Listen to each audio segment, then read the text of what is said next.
नमस्कार दोस्तों, स्वागत है आपका हमारे चैनल आरंभ न्यूज़ में, जहां हम आपके लिए लेकर आते हैं दुनिया की सबसे ताज़ा तरीन और सबसे महत्वपूर्ण खबरें। सत्य सर्वत्र सर्वदा। इस सिद्धांत के साथ हम हर एक तथ्य को आपके सामने सही तरीके से पेश करते हैं।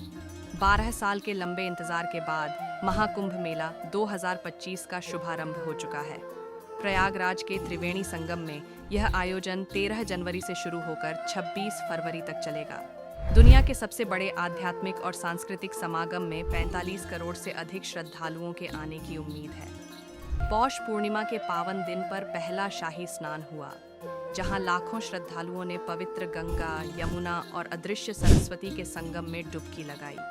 यह आयोजन न केवल भारत की धार्मिक विरासत को सजीव करता है, बल्कि दुनिया भर से भक्तों और पर्यटकों को भी आकर्षित करता है।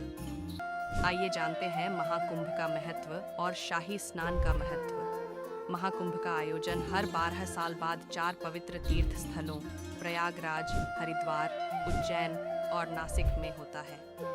यह आयोजन खगोलीय घटनाओं से जुड़ा हुआ है, जब बृहस्पति और सूर्य विशेष राशियों में प्रवेश करते हैं। कुंभ के दौरान शाही स्नान का महत्व सबसे अधिक होता है। मान्यता है कि इस स्नान से सारे पाप धुल जाते हैं और मोक्ष की प्राप्ति होती है। इस बार पौष पूर्णिमा पर पहला शाही स्नान हुआ, जहां नागा साधुओं और अखाड़ों के संतों ने संगम में डुबकी लगाकर आयोजन को शुभ आरंभ दिया। विदेशी भक्तों की आस्था और अनुभव इस महाकुंभ में केवल भारतीय ही नहीं, बल्कि दुनिया भर के भक्त भी अपनी आस्था लेकर पहुंचे हैं। ब्राजील से पहली बार आए फ्रांसिस्को ने संगम में स्नान के बाद अपने अनुभव साझा करते हुए कहा, पानी बहुत ठंडा था, लेकिन डुबकी लगाने के बाद ऐसा महसूस हुआ जैसे मेरा पूरा शरीर और आत्मा गर्मजोशी और शांति से भर गई हो। यह एक दिव्य अनुभव है जिसे शब्दों में बयां करना मुश्किल है। कड़ाके की ठंड के बावजूद गंगा, यमुना और सरस्वती के संगम पर श्रद्धालुओं की भीड़ इस बात का प्रमाण है कि आस्था किसी मौसम की मोहताज नहीं होती। महाकुंभ में सुरक्षा के पुख्ता इंतजाम भी हैं। 45 करोड़ से अधिक श्रद्धालुओं के आगमन की उम्मीद के साथ सुरक्षा एक बड़ी चुनौती है।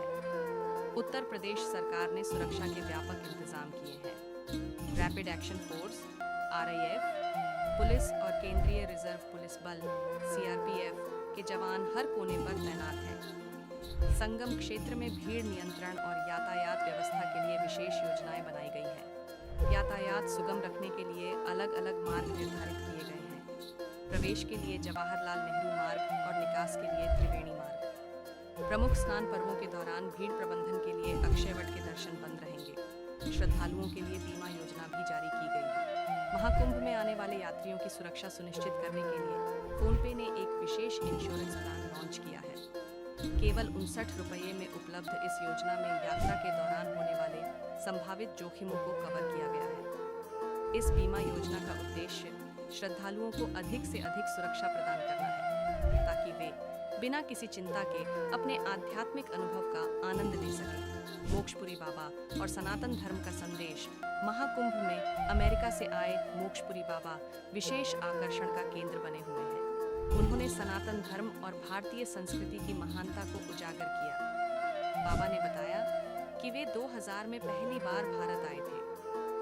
योग और ध्यान की परंपराओं ने उन्हें गहराई से प्रभावित किया और उन्होंने अपने जीवन को पूरी तरह से आध्यात्मिकता के प्रति समर्पित कर दिया। मोक्षपुरी बाबा ने कहा, भारत जैसा आध्यात्मिक ज्ञान और योग की परंपरा किसी और देश में नहीं है। महाकुंभ जैसे आयोजन आत्मा को शुद्ध करने और मोक्ष प्राप्त करने का अवसर प्रदान करते हैं। यहाँ आकर ऐसा लगता है कि जीवन में एक नई शुरुआत हो रही है। बाबा के अनुसार 2016 के उज्जैन कुंभ से लेकर अब तक वे हर कुंभ में भाग ले चुके हैं। महाकुंभ भारतीय संस्कृति का भव्य उत्सव